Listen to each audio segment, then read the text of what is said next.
अगर गाड़ी के नीचे से आवाज़ आ रही है तो सबसे पहले ये एंड चेक करें जो कंघी के अंदर लगे हैं आगे, ये देखें ये लूज है, काफ़ी ज़्यादा आवाज़ कर रहे हैं। इसी तरह ये लेफ्ट साइड से भी आवाज़ आ रही,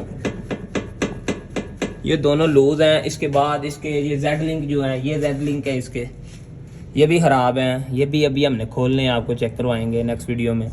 दोनों साइडों से जेड लिंक भी ख़राब हैं और इसके बॉल जॉइंट वगैरह भी चेक करेंगे।